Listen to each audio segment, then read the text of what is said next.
안녕하세요. 오늘도 사연살롱을 찾아주셔서 감사합니다. 저는 쓰레기 같은 남편과 이혼하고 현재는 행복한 연애 중인 40대 초반 여성입니다. 연애한 지는 아직 1년이 채 되지 않았고 이렇게 내가 다시 사랑받을 수 있다는 사실에 매일 감사함을 느끼고 있어요. 그리고 저는 이혼한 지 올해로 어느덧 4년이 넘었는데요. 저와 전 남편 사이에는 딸아이가 한 명 있어요. 때론 친구 같고 때론 아직 애기 같은 저희 딸은 제가 세상에서 가장 사랑하는 보물입니다. 이혼하면서 딸아이를 데리고 나올 때는 내가 이 아이의 몫까지 책임지고 살 수 있을까? 두려움도 있었는데요.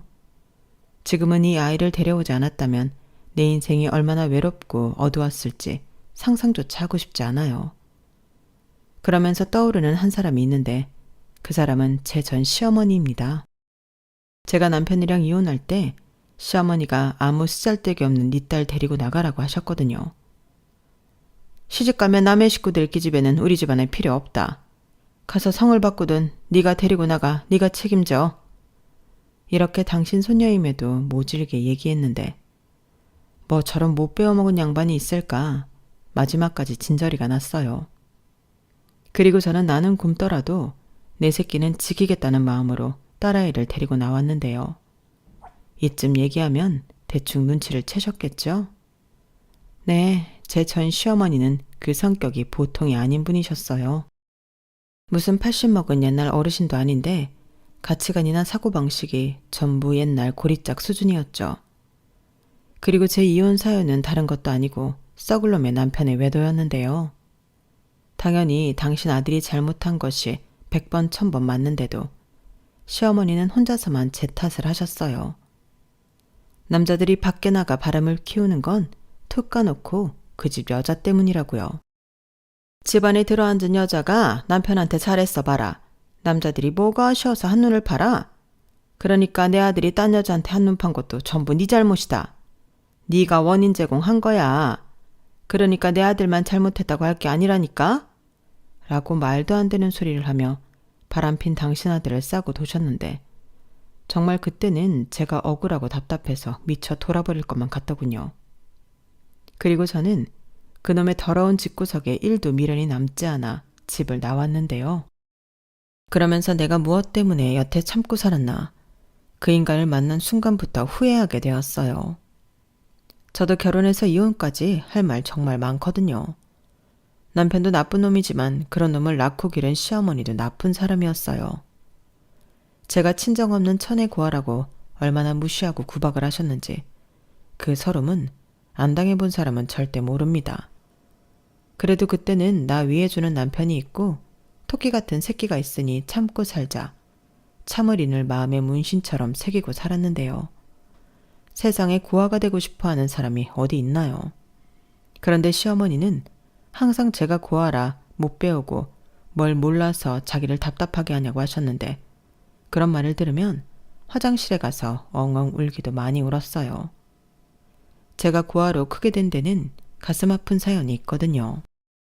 시어머니는 그걸 다 알고 계셨음에도 저를 단 한 번도 보듬어주지 않으셨는데 그건 네 사정이다. 나랑 상관없는 일이라고 딱 선을 그으시더라고요.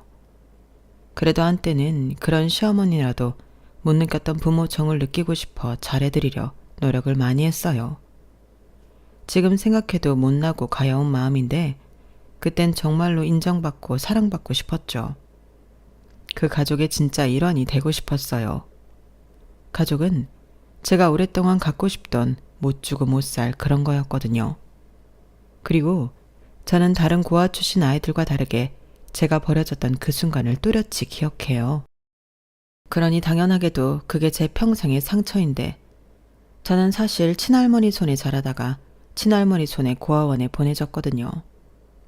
저를 낳아준 엄마는 제가 5살 때 지병으로 돌아가셨고 아빠는 엄마가 돌아가신 후 밖으로 놔두시며 방황하다 세상가를 가셨는데 새엄마는 본 적이 없습니다. 저는 그날 바로 할머니 집으로 가게 되었거든요.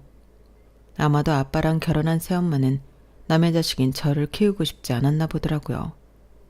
그리고 아빠는 1년에 2번 정도 저를 보겠다며 할머니 댁에 오기도 했는데 그것도 점차 하지 않으셨어요. 그러다 두 번째 결혼은 이혼으로 실패하게 되었고 그 뒤에는 어디로 갔는지 흔적조차 알 수 없게 되었는데 그때 하는 수 없이 저를 떠맡게 된 친할머니는 당신은 도저히 저를 키울 수 없다며 당신이 직접 저를 고아원에 데려다 주셨어요. 저한테는 돈가스 사준다고 나가자고 하셨는데 맛있게 돈가스 먹고 도착한 곳이 고아원이었죠.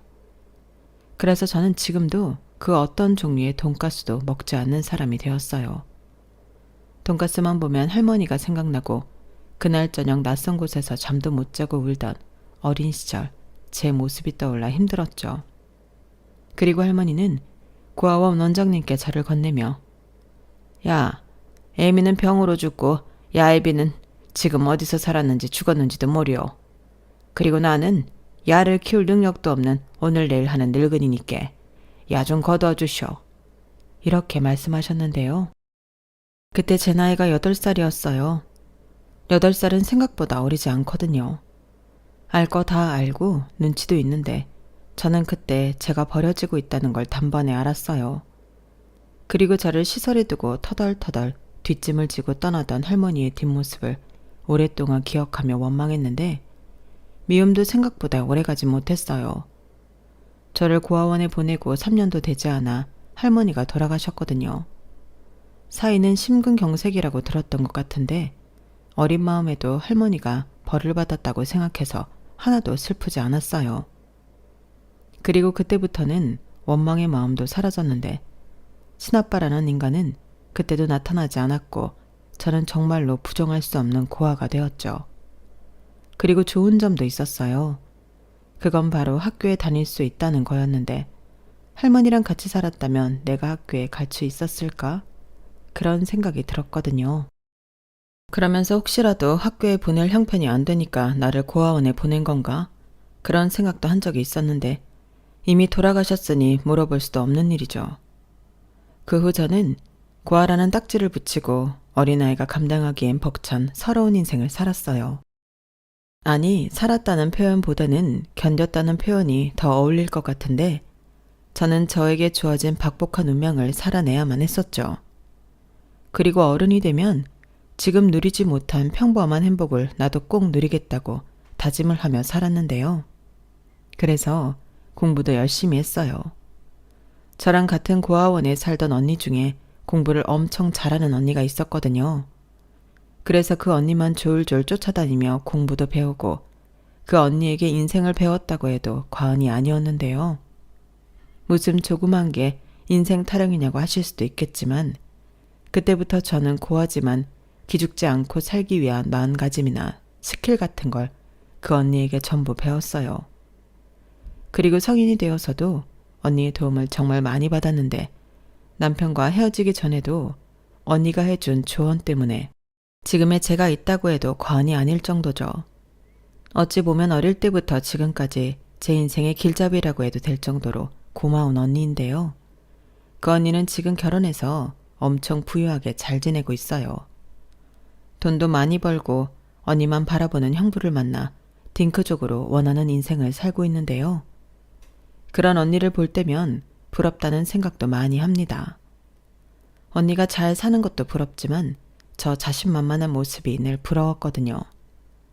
그래서 늘 언니를 닮고 싶었는데 저 역시도 남편을 만나 사랑받으며 연애할 때는 언니가 그런 것처럼 저도 애정이 가득한 행복한 결혼 생활을 할 수 있을 거라는 기대를 했어요. 하지만 고아 며느리는 절대 보기 싫다던 시어머니의 반대가 초반부터 상당했고 저희는 한번 헤어졌다가 다시 만났죠.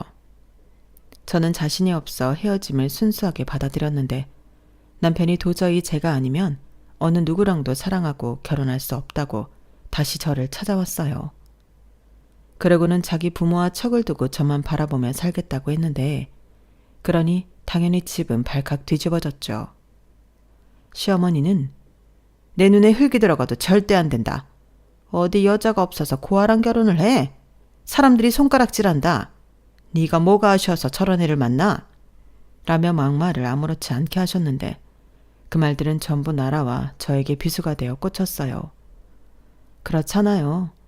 시어머니라고 하면 잠깐 보고 감내하는 걸로 끝나는 게 아니고 반평생은 봐야 하는데 저렇게나 저를 싫어하는 사람을 어떻게 감당하냐고요. 그래서 그때는 저도 최선을 다해 남편을 밀어내려 했었죠. 내가 오빠를 정말 너무 사랑하지만 저런 말을 듣고 오빠랑 결혼할 수는 없어 라고 하며 무슨 드라마 여주인공 마냥 울면서 남편에게 이별을 고했는데요. 그때 남편은 절대 그럴 수 없다며 또다시 저를 붙잡고 이렇게 말했어요.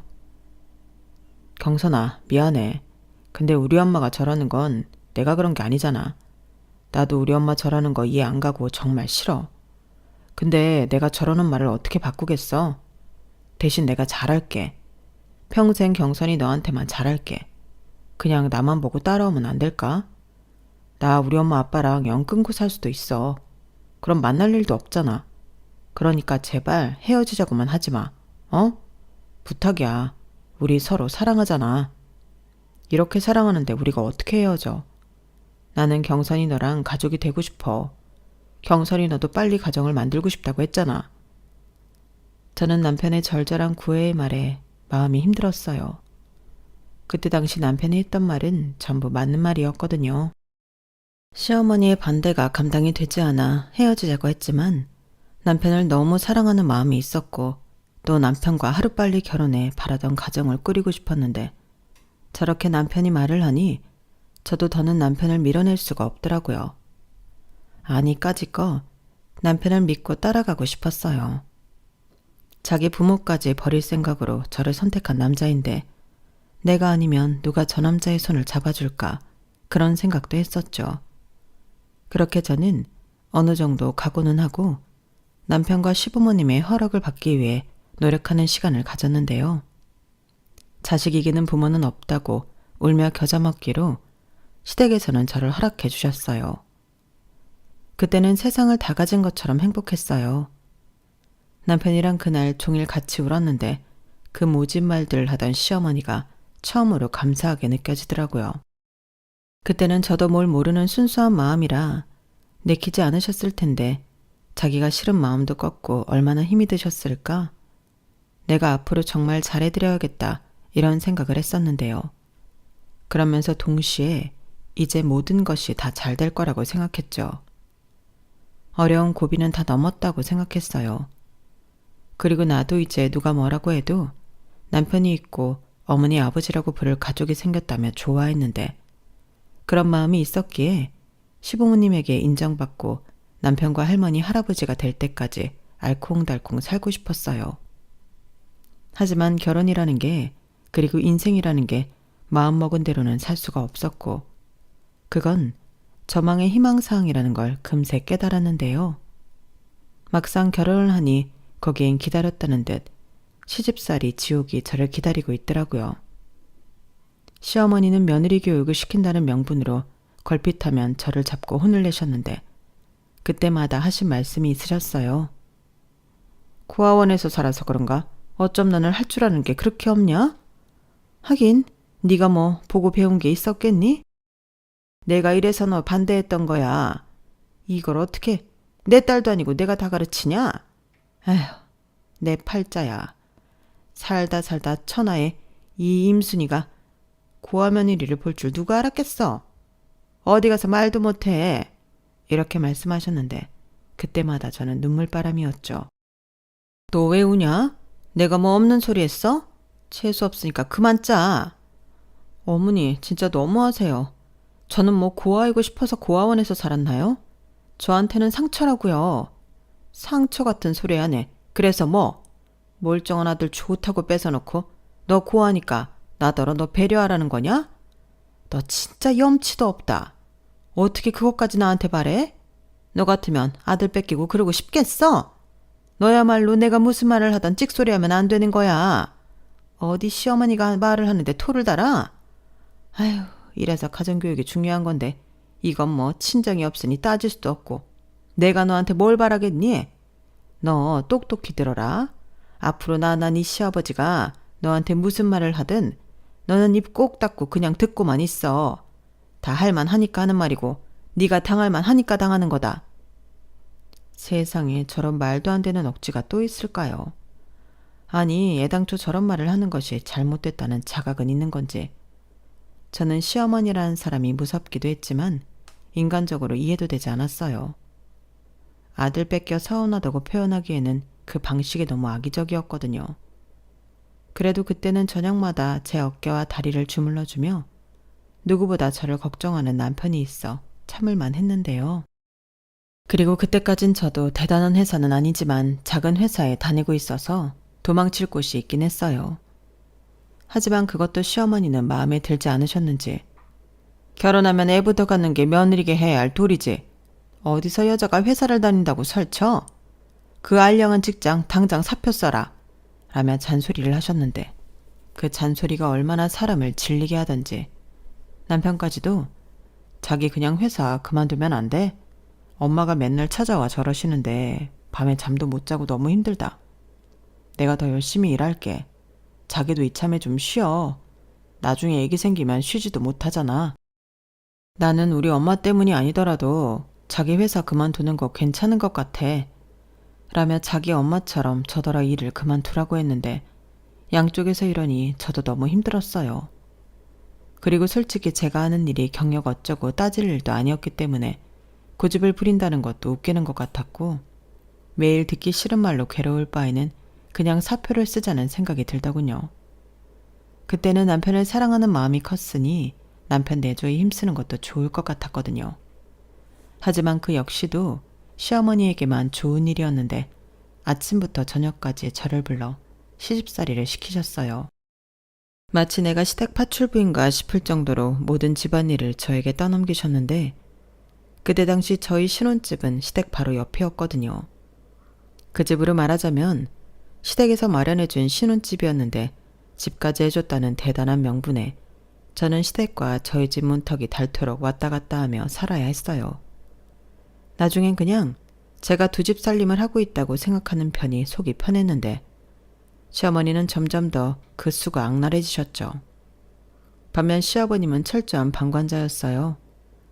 그러면서 가끔이지만 저한테 하시는 말씀이 있었는데요. 너도 시집살이 그만 당하고 싶으면 얼른 손주부터 낳아라. 그럼 네 시어머니도 지금보다는 덜하겠지. 아니 신혼부부가 뭘 하길래 여태 애 들어섰다는 소리가 없어? 혹시 너한테 무슨 문제 있는 거 아니냐? 이렇게 말씀하셨는데 부부가 아주 천생연분이더라고요. 왜 말을 꼭 다른 사람 상처받게 해야 당신들 직성이 풀리는 건지 저는 점점 마음이 병들어갔어요. 그러니 임신도 되지 않는 것 같았는데 사람이 마음이 편하고 몸이 편해야 아이도 찾아오지 않겠냐고요.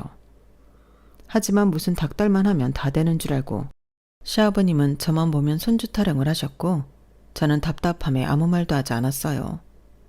어떻게 될지 모르는데 알겠다고 할 수도 없고 모르겠다고 할 수도 없잖아요. 그런데요, 사실은 저 역시도 제가 아이를 하루빨리 낳고 싶은 마음이 있었어요. 하도 들어서 그런지 정말로 애를 낳으면 지금보다는 제 처지가 괜찮을지도 모른다는 생각을 했는데 거기에 남편까지도 아이를 바라고 있으니 저는 하루라도 빨리 아이를 갖고 싶었죠. 하지만 여러 가지 원인 때문인 건지 저는 다른 여자들처럼 임신이 되지 않았고 급기야 시어머니는 제가 고아에 애도 못 낳는 거냐며 당신이 직접 산부인과에 예약까지 하시고 저를 데리고 가서 검사까지 받게 하셨는데요. 다행히 검사 결과는 아무 문제가 없다고 했어요. 그 말을 의사 선생님에게 듣는데 어찌나 다행인지. 만약 저한테 정말로 문제가 있었다면 시어머니가 어떻게 나오셨을까 눈앞이 아찔했죠. 그리고 의사 선생님은 그리고 원래 검사는 부부가 둘 다 받아야 정확해요. 임신이 꼭 여자한테 문제가 있어서 안 되는 건 아니거든요. 남자한테도 문제가 있으면 임신이 어려우니까요. 그러니까 조금 더 노력해 보시고 그때도 안 되시면 그땐 아드님 검사를 하시는 게 좋겠습니다. 요즘은 불임으로 가기 전 치료가 가능한 수준도 많거든요. 라고 하시기도 했는데 그때 시어머님은 당신 아들은 아무 문제가 없다며 기분 나쁜 표현을 의사 선생님 앞에서 다 하셨어요. 그때 저도 저지만 의사 선생님도 많이 당황하시더라고요. 의사 선생님이 무슨 악의적인 감정이 있다고 그런 말씀을 하시겠어요. 정확한 검사 결과를 알고 싶으면 그렇다고 안내해 주신 걸 텐데 날벼락을 맞으신 거죠. 그렇게 산부인과 다녀온 후 시어머니는 우리 아들은 아무 문제 없다. 그건 내가 장담해. 그러니 너는 죽기 살기로 노력해서 아들 손자를 낳아. 그래야 너도 너 받아준 나한테 보답이라는 걸 할 수 있지 않겠니? 나 참 기가 막혀서 어디 건장한 내 아들을 고자로 만들어? 그놈의 의사 돌팔이. 내가 다시는 그 동네 가나봐라. 라며 씩씩거리셨는데 속으로 좀 고소하긴 했어요. 날벼락 맞은 의사 선생님께는 좀 죄송하지만 그런 말씀을 해주셔서 감사하더라고요. 그리고 저는 검사 결과도 들었겠다. 정말로 남편만 아무 문제가 없다면 아들 셋은 낳고 싶었는데요. 그래야 저도 제 위신이 세워질 것 같더라고요. 시어머니는 꼴랑 아들 하나 낳아놓고 저렇게 아들 가진 부모 유세를 떠는데 보란듯이 그러고 싶었어요. 그리고 그 뒤에는 시어머니 극성에 한의원에 가서 소위 임신 잘 되는 약도 지어 먹고 그때 한의사 할아버님이 임신하고 싶으면 적당히 쉬어야 한다는 말에 시집살이도 좀 줄었는데 보기 싫은 사람 덜 보고 듣기 싫은 잔소리 좀 피하니 거짓말처럼 임신이 되었어요. 그때는 또 얼마나 행복하던지 결혼하고 그렇게 행복한 기분은 처음이었는데 남편도 무지 기뻐했죠. 늘 일찍 퇴근해서 제가 먹고 싶다는 것도 사오고 곧 태어날 아이에 대해 이런저런 대화도 나누며 우리 세 식구 행복하게 사는 그림을 같이 그렸는데요. 첫 아이는 아들이 아닌 딸이었어요. 남편은 처음부터 딸을 갖고 싶었다며 좋아했지만 시부모님은 아니었죠. 그렇게 공들였는데 제가 아들 손자가 아닌 쓸모없는 기집애를 낳았다고 저를 또 죄인 취급했어요. 너 그 보약값이 얼만 줄 아니? 내가 너 기집애 낳으라고 돈 들이고 시집살이 풀어준 게 아니야. 어디 받아 처먹을 건 다 처먹고 남의 아들 뒤통수를 때릴 수가 있어? 아들을 낳았어야지. 라고 하시는데 아이 성별을 제가 정하는 것도 아닌데 도대체 왜 저러시는 건지 그때도 너무 서운했어요. 게다가 사랑과 축복 속에 태어나야 할 제 딸이 태어나자마자 저런 말을 듣는다고 생각하니 너무 미안하고 시어머니가 미웠는데요. 저도 엄마이다 보니 제 자식이 먼저였어요. 나는 당해도 내 딸은 아무리 할머니라고 해도 저런 말을 듣게 하고 싶지 않더라고요. 그리고 돌아가신 저희 할머니 생각도 났는데 이 사람들은 도대체 어떤 정신머리를 가지고 있으면 자기도 똑같은 기집애였으면서 저런 말을 할까? 저는 잔뜩 가시를 세우며 살았어요. 그땐 시집살이고 뭐고 내 새끼 가슴 아프게 하면 싸우겠다는 생각밖에는 들지 않더라고요. 그리하여 그때부터는 종종 시어머니와 목소리를 높이며 싸우기도 했는데 시어머니는 제가 기집애를 낳더니 막 나가자고 덤빈다며 저를 더욱 미워하셨죠. 또 그놈의 고아 타령 하시면서요. 그리고 그때부터는 남편도 예전 같진 않았는데 말로는 회사 일로 바쁘고 스트레스 받아 그런다고 하지만 저랑 저희 애한테 별로 관심을 갖지 않는 듯 했어요. 당연히 서운했고 때론 서운하다 표현도 했었는데 남편이 원래 그런 사람이 아니라고 생각했기에 투정도 안 부리게 되더군요. 오죽 힘들만 저럴까. 처자식 먹여 살리려고 하니 그 어깨가 무거운가 보다. 그런 생각을 하며 그 짐을 내가 좀 덜어줘야겠다는 생각을 많이 했는데 그때 고아원 시절부터 많이 의지한 언니에게 연락을 했어요. 그전에도 종종 마음 힘들고 지칠 때 연락을 하곤 했었는데 언니는 제가 연락하면 단 한 번도 귀찮아하거나 싫은 티를 내지 않았죠. 나중에 그러는데 저도 언니를 친정 언니처럼 생각했지만 언니도 똑같았다고 했어요. 친정 동생이라고 생각하면 걱정이 되지 하나도 귀찮지 않았다고 했는데 너무 고맙죠. 다른 사람한테 들었는데 피를 나눈 형제도 그런 마음을 갖기는 힘들다고 하더라고요. 그러니 따지고 보면 남인데 저런 마음으로 저를 생각해줬다는 것이 신기하고 고맙기만 했는데요. 언니 덕의 순간이긴 하지만 저는 숨통이 트이는 기분이었어요. 그리고 제가 남편 얘기를 하니 제일 좋은 건 제가 다시 일을 하는 게 아니겠냐고. 하고 싶은 일이 없는지 물었는데 솔직히 그때는 자신이 없었어요. 대학을 나온 것도 아니고 자격증이 있는 것도 아니고 경쟁이라고 내세울 것도 없으니 나는 지금까지 뭘 했지? 하는 자괴감이 들었는데 그때 언니가 그러더라고요. 애 낳고 가정 돌봤지. 그게 얼마나 어려운 일인데. 원래 가정주부 일이 하찮게 보여도 없으면 바로 티나는 거야. 그러니까 스스로 너를 깎아내리지 마. 너 대단해. 언니나 그렇게 생각하지. 누가 그렇게 생각해. 그리고 지금은 우리 딸도 어리니까 엄두도 안 나. 나도 집에서 부업 같은 거라도 할까? 그게 들어보니 돈은 많이 안 되는 것 같긴 한데 그래도 반찬값 정도는 벌 수 있대. 네 시댁에서 퍽이나 너 그거 할 시간 주겠다. 그럼 그 반찬값도 못 버는 거 아니야. 그러지 말고 너 언니 따라서 주식 좀 해볼래? 뭐? 주식? 말도 마. 내가 그런 무서운 걸 어떻게 해. 그리고 돈도 없어. 너는 잘 나가는 네 언니 뒀다 뭐하냐? 내가 너 위험한 일 시키겠어?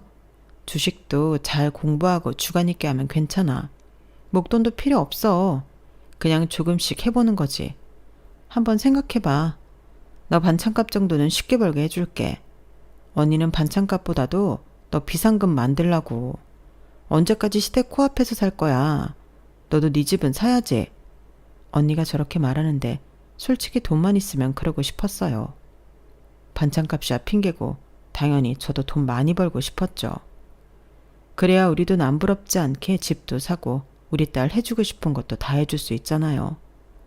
그래서 그 후로 저는 가뜩이나 없는 살림에서 돈을 조금씩 모으기 시작했어요.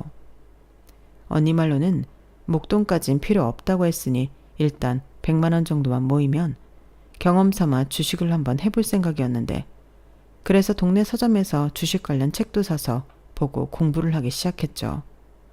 모르는 건 언니한테 물어보면 되니까 공부가 재밌더라고요. 언니는 그 좋은 머리로 고하지만 힘들게 대학 공부까지 마치고 펀드 매니저로 잘 나갔어요. 거기에 재무설계사인 형부를 만나 돈에 관련해서는 모르는 게 없었는데 일단 믿을 수 있는 사람에게 권유를 받은 거니 저도 주식이 점점 궁금해졌죠. 그리고 3달 바짝 모아 100만 원의 비상금을 만들었는데 저는 언니 조언을 듣고 100만 원을 분산 투자해봤어요. 어찌나 손이 덜덜 떨리던지 한순간에 100만 원이 날아가는 건 아닐까 무섭기도 했는데 언니가 그러더라고요. 최경선, 만약에 그 돈 다 날리면 언니가 10원짜리 하나 까먹지 않고 해줄 테니까 쫄지 마. 설마 내가 너한테 안 될 거 시키겠니? 네가 지금 넣은 주식은 그런 위험한 성격의 투자회사도 아니야. 나랑 네 형부도 다 넣은 회사니까 걱정하지 말고. 이렇게 말해주는데 그제야 안심이 되었어요. 그리고 그게 시작으로 저는 공부에 취미를 붙이게 되었는데 역시 미래를 생각하면 저도 나가서 벌어야겠더라고요. 주식으로 큰 돈을 벌자 이런 생각까지는 위험한 것 같아 못하겠고 이렇게 안전하다고 하는 것에만 얼마씩 하면 좋겠다는 생각이었는데 그리하여 고민 끝에 저는 공인중개사 시험을 준비하게 되었어요. 그런데요, 이게 정말 쉽지가 않더라고요. 외울 것도 많고 공부할 것도 많았는데 어떤 때는 제가 공인중개사 시험을 준비하는 게 아니라 사법고시를 준비하는 기분이었어요. 그만큼 법이며 정책이며 공부할 것이 많았는데 그러니 당연히 시험을 봐도 결과는 좋지 않았어요. 변명을 좀 해보자면 아침에 일어나 아이 챙기고 또 낮에는 시댁에 가서 시댁일하고 시어머니한테 들들 볶이다가 저녁에는 또 와서 저녁 차리고 밀린 우리 집 일하면 금방 늦은 저녁 시간인데 저는 그제서야 공부를 했거든요. 식구들 다 잠을 자는 사이 2-3시간씩 하는 공부였는데 쉽지 않았죠. 하지만 포기할 수 없었어요. 이것만이 내가 살 돌파구라고 생각하면 놓을 수가 없었는데 남편은 괜히 헛수고하고 헛돈 쓰지 말라며 저더러 벌어다 주는 거나 잘 모으라고 하더군요. 더 이상 저 없으면 안 된다고 저만 사랑하겠다는 남자는 제 옆에 없었어요. 시댁에서 가진구박을 받는 걸 봐도 외면하는 남편이었는데 그렇게 멀어진 마음은 좀처럼 돌아오지 않더라고요. 그리고 그 즈음 제가 거울을 봐도 제 모습이 예전 같진 않았는데요. 살도 많이 쪘고 어디 나갈 일이 없으니 꾸미거나 저한테 투자하지 않으니 저는 나이에 비해 볼품없는 아줌마가 되어 있었어요. 그리고 그 모습을 보며 시어머니는 너는 도대체 하는 게 뭐야? 니네 집엔 거울도 없냐? 그 옷은 도대체 언제 산 옷이야? 걸레가 따로 없네. 너 일부러 네 남편 기죽이려고 그러고 다니냐? 뭐 하나 마음에 드는 구석이 없어. 그러니 둘째 소식이 없지. 나라도 너 같은 여자랑 밤일할 생각 안 들겠다. 라고 하셨는데 스스로 좀 비참했어요. 저라고 여자인데 망가진 제 꼴이 기분 좋을 리가 없죠. 그렇다고 벌지도 않는데 제 옷 사고 화장품 사고 관리한다고 하면 그건 또 보기가 좋으셨을까요? 아니죠.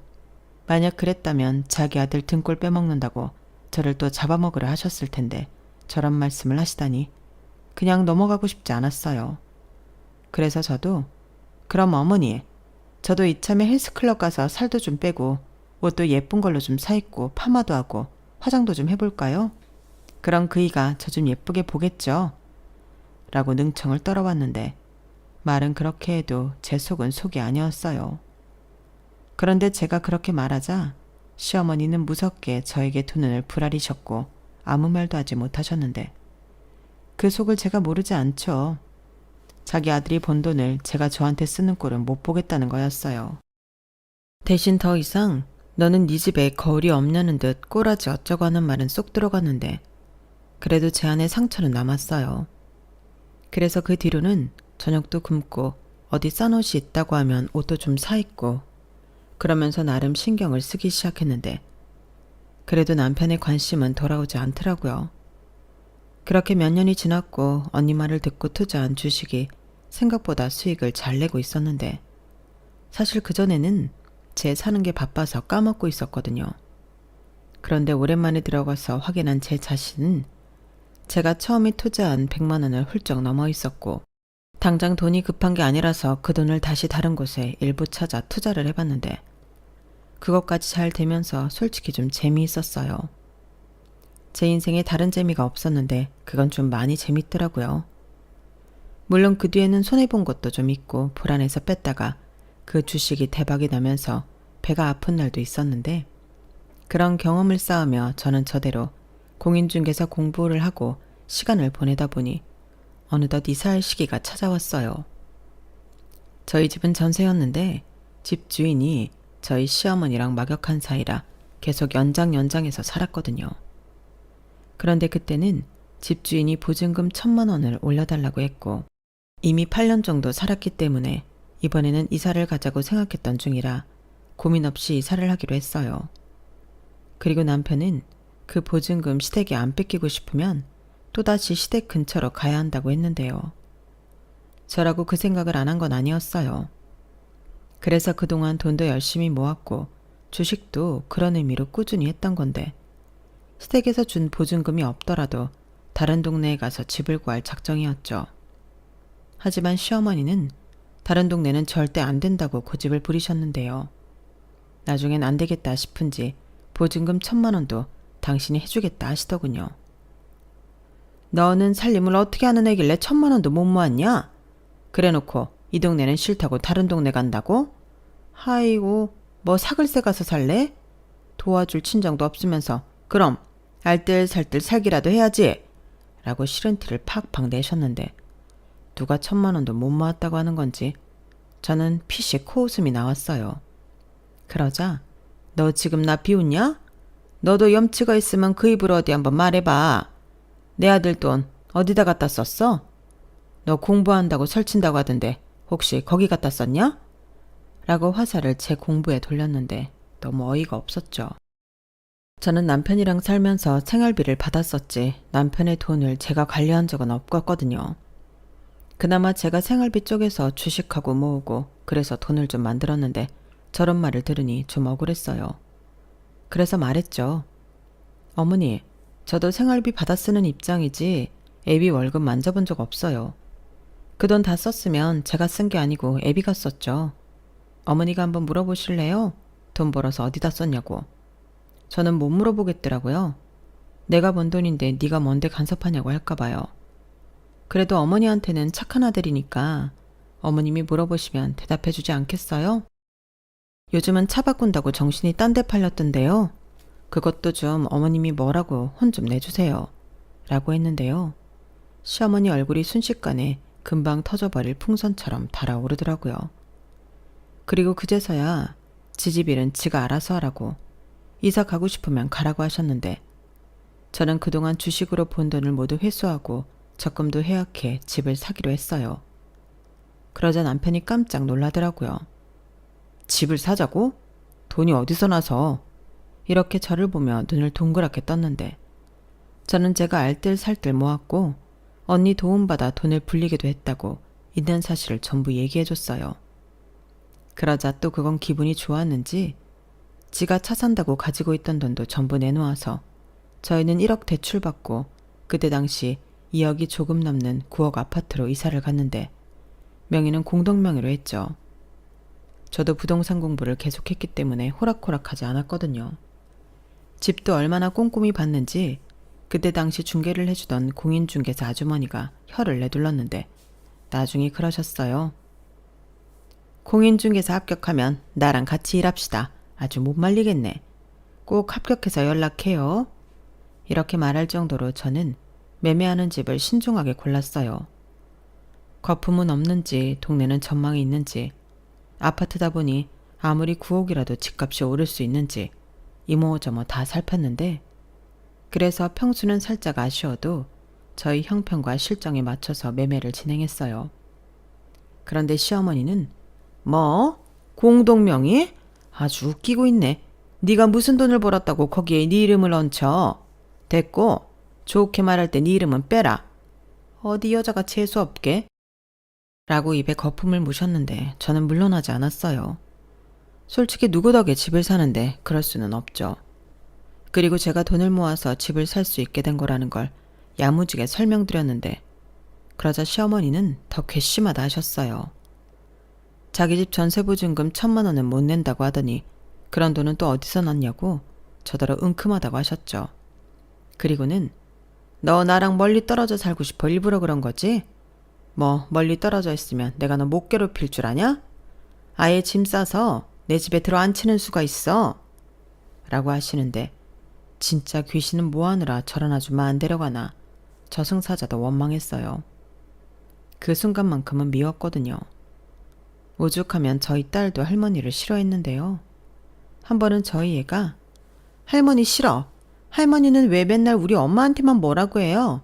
우리 엄마 괴롭히지 마요. 라고 대놓고 말한 적도 있었어요.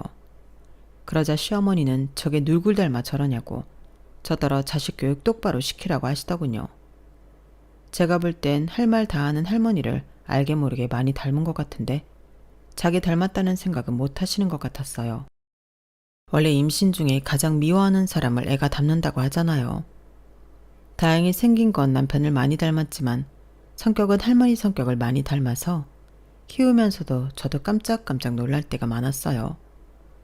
물론 저희 딸은 그 말을 제일 싫어하는데 그걸 의식해서인지 지금은 말도 예쁘게 하려 하고 할머니랑 반대로 하려고 하더라고요. 그 결과 지금은 너무 예쁜 딸인데 주변에서도 예의 바르고 착한데 야무지기까지 하다며 칭찬이 자자합니다.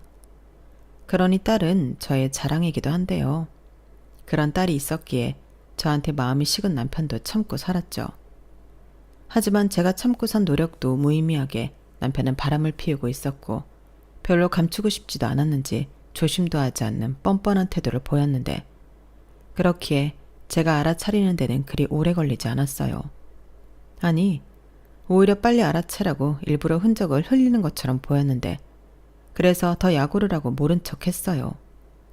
이혼을 할 때 하더라도 어느 정도 준비를 해야 할 수 있다고 생각했거든요. 그리고 그때부터는 저도 살짝 제정신이 아닌 상태에서 지냈는데 시어머니가 아무리 전화해서 오라고 하셔도 가지 않았죠. 그럴 시간에 공부를 해야 했거든요. 그리고 그때는 급하다 보니 주식도 좀 과감하게 했는데요. 그게 불안해 보였는지 언니가 그랬어요. 너 급하면 언니가 돈 해줄 수 있어. 그러니까 괜히 조바심으로 주식에 모험하지 말고 이럴 때일수록 신중해야 돼. 그리고 나는 네가 이혼 안 하고 그러고 있는 것도 마음에 안 들어. 너 혹시 네 남편 마음 바꿔 돌아올까? 그거 기대하는 거 아니지? 하며 언니는 제가 못난 생각을 하고 있을까 봐 걱정을 많이 했는데요. 그렇기 때문에 친동생도 아닌 저에게 저런 도움까지 주겠다고 나선 언니가 너무 고마웠어요. 하지만 저는 차마 그런 도움까지 냉큼 받을 수는 없다고 생각했는데 그렇잖아요. 그거야말로 저희 시어머니가 노래하던 염치가 없는 행동 같았거든요. 그리고 그때는 저보다도 남편이 애가 타고 있던 상황이라 금방 이혼해주고 싶은 마음은 없었는데요. 나중에 지도 안 되겠는지 저한테 이혼하자고 뻔뻔하게 말하더군요. 지가 뭔데 지 입으로 이혼하자고 하는 건지 벌써 지 집에도 얘기를 다 했다 하더라고요. 어쩐지 그즈음 시어머니 빗발치던 연락도 없어졌다 생각했는데 다 그럴 만한 이유가 있었던 거죠. 그리고 예상은 했지만 시부모님은 남편에게 이혼을 하든 두 집 살림을 하든 네가 알아서 하라고 했다는데 기가 막혔어요. 보통은 그런 아들 새끼 가만두지 않겠다고 난리를 쳐도 이상할 일이 아닌데 그런 아들 편을 들다니 그 사람들의 자식 사랑엔 제가 두 손 두 발 다 들겠더라고요. 그런데 갑자기 저한테 남편이 임신 테스트기와 아이 초음파 사진을 보여주며 저한테 제발 이혼해달라고 빌기 시작했어요. 네가 원하면 이 집도 너 줄게. 나 우리 혜주 사랑하고 우리 아이 책임져야 해 라고 하는데 저도 모르게 그놈 면상을 후려쳤죠. 제가 손이 좀 맵거든요. 그때 소리가 어찌나 쩍하고 나던지 때린 저도 당황했다니까요. 그리고 제 손에 맞은 남편은 어이없게도 바닥에 쓰러졌는데 어지간히 이혼을 하고 싶었는지 화도 내지 않더군요. 그래서 더 애를 태워줄까 어쩔까 고민하다 그놈이 갖고 있는 거 다 뺏고 이혼하기로 결심했어요. 사실 그해 제가 공인중개사 시험을 최종 합격했거든요. 이게 한 번 붙었다고 끝이 아니고 계속 시험을 봤어야 했는데 그 어지러운 정신 속에서도 저는 공부를 놓지 않았어요. 아니, 오히려 이런 날이 올까봐 더 공부에 매달렸는데 그때는 다행히도 시간이 제 편이긴 했죠. 그리고 예상한 대로 시부모님이 난리가 나셨는데 왜 자기 아들 걸 전부 뺐냐고 저더러 도둑년이라고 하셨어요. 그동안은 자기 아들 구린 것 때문에 가만히 있더니 이혼해주는 조건으로 제가 자기 아들 거 다 챙기자 그건 못 보겠다 하시는 거죠. 그러면서 자기 아들 바람난 건 전부 제 탓이라고 저한테도 잘못이 있으니 쌍방이라며 저더러 결혼할 때 가지고 온 거 없으니 몸만 나가라고 하는데 제가 미쳤나요? 그동안 당신들 시집살이 참고 없는 살림에 이만큼 살림도 넓혀놨는데 누구 좋으라고 그러겠냐고요. 그래서 이미 당신 아들이랑 얘기 다 끝냈고 새 며느리 뱃속에 있는 손주 생각해서 나한테는 그만 좀 하시라고 계속 이러면 시댁 스트레스 때문에 힘들었다고 위자료 소송도 하겠다 엄포를 놓으니 시어머니 눈이 뒤집혔어요. 고아인 주제에 자기가 받아줬는데 무슨 위자료 타령을 하냐며 해보려면 해보라고 하더라고요. 그래서 했습니다. 하라고 하는데 못할 이유가 없죠. 남편이랑 합의 이혼하면서 시댁 스트레스 받아 힘들었던 거 참조해달라고 거기에 위자료 청구했는데 하루빨리 이혼하고 새장가 갈 생각에 남편이 큰 저항도 하지 않았어요.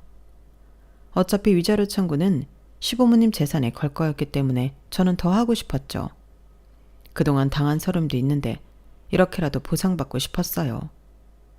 그러자 언제 개거품 물었냐는 듯 시어머니가 저에게 잘못했다고 위자료는 빼달라고 사정을 하는데 사람 인생 살아봐야 한다는 말이 딱이더군요.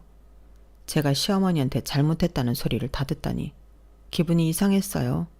나쁘진 않았죠. 하지만 생각한 만큼 좋지도 않았는데요. 그렇다고 애써 받을 수 있는 돈을 포기하고 싶진 않았어요. 어차피 그 집 사람들한테 욕먹는 건 하루 이틀도 아니었고 한 번 더 대차게 욕을 먹는다고 해서 더 기분 나쁠 것도 없었는데 오히려 이젠 남이 되었으니 제가 모욕죄 같은 걸로 고소를 할 수 있다고 하더라고요. 그러니 저한테 더는 뭐라고 하지도 못하는 시부모님이셨는데 나중에 시부모님도 사내 만에 싸우셨다고 하더군요. 며느리를 어지간히 잡았어야지. 그래서 걔가 그런 독한 마음을 먹은 거 아니야. 왜 내가 당신 때문에 내 피 같은 돈을 날려야 하는 건데? 왜? 이렇게 시아버님이 시어머니한테 그 돈 만들어 오기 전까지 들어오지 말라고 했대요. 그 말을 전해 들었을 때는 기분이 좀 좋긴 했는데 성에 차진 않았죠. 제가 참고 견딘 시간은 꽤 길었잖아요. 그리고 보람도 없이 남편이 배신했고 그렇게 끝난 결혼 생활이었는데 저는 정식으로 취직도 하고 일도 하게 되면서 집을 이사했어요. 제가 그 집을 매매할 당시 투자 가치가 있었기 때문에 팔 때 이익을 제법 많이 봤거든요. 그리고 위험을 감수하고 한 투자도 더 시간을 끌면 불안했기 때문에 그것도 다 정리해서 돈을 합치니 5억 정도가 되더군요. 저는 언니와 형부 집 근처에 해약된 신축 아파트를 금매로 잡았어요. 그것도 어찌하다 보니 일하다 알게 되어 얼른 잡았는데 지금 생각해보면 첫 집도 그렇고 제가 공부한 것이 도움이 많이 되었더라고요. 그렇게 저는 전에는 상상할 수도 없는 생활을 하기 시작했는데 다행히 딸은 이러한 상황을 잘 받아줬어요. 아니, 어쩌면 딸이 더 바랬을 수도 있는데 앞서 언급했지만 시어머님이 제가 이혼해주는 조건으로 남편 재산을 다 뺐자 그것들은 다 두고 너는 쓸모없는 네 딸이나 데려가라고 아이 가슴에 대못을 박았거든요. 그러니 아무리 친할머니라도 아이가 그런 할머니를 용서할 리가 없었고 저랑 딸은 우리끼리 재미나게 잘 살자고 한마음 한뜻으로 서로 더 애틋하게 살았어요. 도움이 필요하면 근처에 사는 언니와 형부에게 부탁했는데 두 사람은 아이가 없다 보니 항상 제 부탁을 흔쾌히 들어주었죠. 가끔은 조카를 보고 있으면 아이 생각도 좀 든다며 어디 좋은데 여행 갈 때는 저는 못 가도 저희 딸은 데려가곤 했는데요. 너무 고마웠어요. 딸은 그런 이모와 삼촌 덕에 해외여행도 다니고 이런저런 경험도 하고 와서 저에게 신나서 얘기해주곤 했는데 딸의 활짝 핀 얼굴을 보고 있으면 저도 그렇게 좋을 수가 없더라고요. 그래서 저도 가끔은 언니와 형부에게 통 큰 선물도 하며 참 잘 지냈는데요. 일하는 재미도 있고 제 주변이 몰라보게 전부 업그레이드 되다 보니 거짓말처럼 남편 생각은 잘하지 않았어요. 하지만 그 뱃속에 있던 아이가 아들이라는 건 들어서 알고 있었는데 그 시부모였던 양반들이 얼마나 좋아했을까 그런 생각은 했었죠. 그런데 역시 죄를 지으면 벌은 받는가 봅니다. 다 잊고 잘 살고 있는데 전 남편에게 뜬금없이 연락이 왔어요. 뭐야, 우리 사이에 연락할 일이 있나? 에이, 너무 그러지 마라. 나도 내가 잘못한 거 아는데 그래도 연락했어. 잘 지내지? 잘 지내. 근데 내가 잘 지내는 거 궁금해서 연락한 건 아닐 거잖아. 빙빙 돌리지 말고 본론만 얘기해. 나 바쁘니까. 알았어. 그렇게 경선이 네가 말하니까 본론만 얘기할게. 우리 엄마 대장암이래. 그것도 3기. 아, 그래? 그런데 뭐? 안 놀래? 그래도 한때는 시어머니였잖아. 놀라길 바라는 거야? 아니면 좋아하길 바라는 거야? 당신 말대로 한때지. 지금은 남이잖아. 그래도 우리 사이엔 딸도 있는데 완전 남은 아니지. 그래서 하는 말인데 우리 엄마 병원에 입원하셨거든? 경선이 네가 병간호 좀 해주면 안 돼? 뭐? 제정신이야? 나더러 전 시어머니 병간호를 하라고? 네 마누라 있잖아. 우리 와이프는 지금 둘째 임신 중이야. 그리고 첫째 아들도 어리고. 그런데 어떻게 시어머니 병간호를 하라고 하니? 그래서 네 마누라 병간호 못 시키니까 이혼한 전처한테 시키겠다고 전화를 한 거야? 정말 웃긴다. 설마 내가 그 소리 듣고 알겠다고 할 줄 알았던 건 아니지? 내가 오죽 급하면 경선이 너한테 전화를 했겠냐? 예정이란 게 있잖아.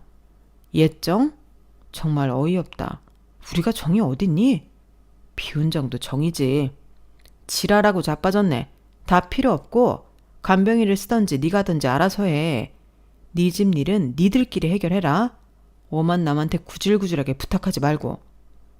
야, 최경선, 너 정말 이렇게 야박하게 굴 거야? 너는 뭐 악능냐? 그리고 우리 엄마 너 그렇게 싫어하지 않았어. 지금 우리 와이프 엄마한테 얼마나 당하고 사는 줄 알아? 걸핏하면 고아였던 너보다도 못한다고 비교당하고 구박받고. 그래서 지금 둘째 임신 중인데도 조상기 있고 그래. 너 우리 애 잘못되면 책임질 거야? 책임 같은 소리 하네. 왜 진짜 나한테 이러지? 그런 건 네 엄마한테 따져. 네 엄마가 과연 내가 좋아서 네 와이프한테 그런 소리 했겠어? 그냥 네 엄마는 누구든 괴롭히고 싶은 거야. 그렇게 말하면 지금 네 와이프 열받을 줄 알고 일부러 하는 소리라고. 순진한 거야, 멍청한 거야, 뭐야? 진짜 너무하네. 우리 이혼할 때 내가 내 거 다 준 거 벌써 까먹었어? 그럼 그거라도 다시 내놔. 간병인 쓰게. 싫어. 내가 왜? 이혼의 사유는 당신의 외도였고 합의 이혼 조건으로 받은 거야. 마치 나 생각해서 다 준 것처럼 얘기하는데 아니었다고.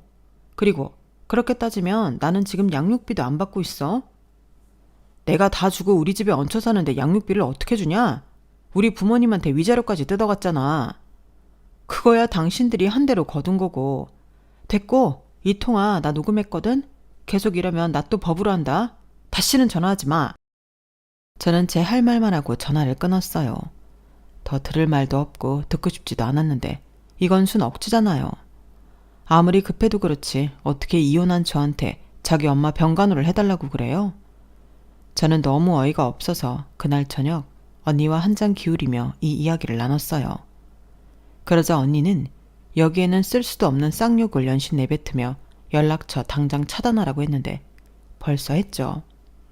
그리고 그놈도 더는 말해봤자 씨알도 먹힐 것 같지 않으니 그 다음부터는 잠잠해졌는데 그 후 2년 정도 지났을까?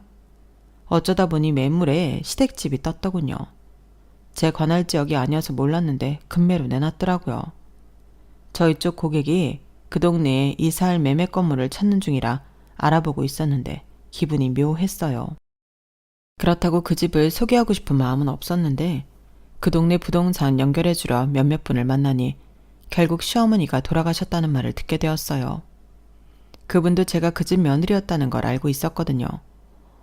어머, 이게 누구야? 신수가 훤해졌네. 그러게 이혼하고 팔자가 요렇게 핀 거야? 잘했다, 잘했어. 근데 그거 알아? 그 집 옆였네. 전 시어머니 암 걸렸잖아. 그리고 병원비에 간병인비에 빚더미 안더니 집 금매로 내놨다. 기분이 묘하겠어. 그래도 속은 좀 시원하지? 라고 하는데 저는 그냥 웃어 넘겼어요. 그 집 망했다고 좋아하면 또 그 집 전 며느리가 와서 그거 알고 좋아했다는 소문이 날 것 같아 그냥 관심 없다는 듯 얘기만 들었죠. 그리고 저희 쪽 손님 인계해드리고 저는 더 이상 그 동네에 가지 않았는데요. 금매로 내놓을 정도면 뭐 그 집은 어떻게 되었는지 뻔하다고 생각했어요. 그러면서 이혼하길 잘했지. 만약에 그놈이 나중에 마음 고쳐먹고 이혼하지 말자고 했으면 내가 그 병간호 다 하고 내가 번 돈까지 그 밑으로 다 들어갔을 거잖아요. 그 생각만 하면 온몸에 소름이 돋는데 저는 어떻게 그 인간들 잊고 살자 마음 먹었죠. 그리고 사람 인연이라는 게 정말 신기하게 다시는 남자 잘못 만나 신세 망치기 싫어 아무도 만날 생각이 없던 저였는데 새로운 사랑은 가랑비에 옷 젖듯 그렇게 찾아왔어요. 처음엔 제 고객이었는데 부동산에 관심이 있는 사람이라 자주 만나게 되면서 친해지게 되었거든요. 알고 보니 저희 동네 이자카야 사장님이셨는데 저랑 2살 나이 차이가 났어요.